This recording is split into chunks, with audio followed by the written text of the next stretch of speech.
Icon star Allu Arjun cinema pan India sensational cinema అయినటువంటి Pushpa the rule cinema audience ముందుకి ఆగస్టులో గ్రాండ్గా రిలీజ్కి సిద్ధమవుతూ ఉండగా ఈ సినిమా ఇండియా రేంజ్లో విపరీతమైనటువంటి అంచనాలు ఉన్నాయని చెప్పుకోవచ్చు.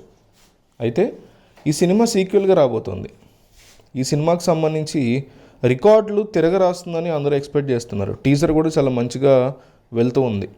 24 గంటల్లో వచ్చినటువంటి ఫస్ట్ ఆ యొక్క టైటిల్కి సంబంధించినటువంటి ప్రోమో సాంగ్ కానీ 24 గంటల్లో భారీ రికార్డ్ని క్రియేట్ చేసింది. హిందీలో ఓవరాల్గా స్టడీ జోరుగా చూపిస్తున్న సినిమా సాంగ్ ఊహించిన విధంగా తమిళ్లో మాత్రం వెరీ పూర్ రెస్పాన్స్ వస్తుంది. రిలీజ్ అయినప్పటి నుంచి ఇప్పుడు వరకు 25 మిలియన్ వ్యూస్ని హిందీలో సాధిస్తే 22 మిలియన్ వ్యూస్ని బెంగాలీలో, 2.5 మిలియన్ వ్యూస్ని కన్నడలో, 2.4 మిలియన్ వ్యూస్ని ఇతరత్ర మన తమిళంలో ఆల్మోస్ట్ 2 మిలియన్ దాకా వ్యూస్ని అందుకోగా హిందీ తెలుగు తర్వాత బిగ్ మార్కెట్ అనేటువంటి తమిళ్లో ఈ సాంగ్ కేవలం 1 మిలియనే వచ్చింది.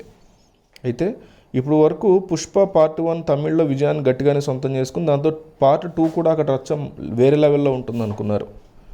అయితే బెంగాలీ, కన్నడ అట్లాగే మలయాళంతో పోలిస్తే ఇంత తక్కువ రెస్పాన్స్ ఎందుకు వస్తుందని అందరూ ప్రశ్నిస్తున్నారు. దీనికి రీజన్ ఏంటి అనే దాని గురించి అందరూ అనుకుంటున్నారు. సాంగ్ రీచ్ ఎలా ఉన్నా సినిమా మాత్రం బాక్స్ ఆఫీస్ దగ్గర అంచనాలు అందుకుంటుందని దుమ్ము రేపడం ఖాయమని అంటుంటే, ఇంకొంతమంది ఏమో తమిళ వాళ్ళు తెలుగు సినిమాలను ఎంకరేజ్ చేయడానికి ఇష్టపడట్లేదని కూడా కొంతమంది ఎలిగేషన్ చేస్తున్నారు.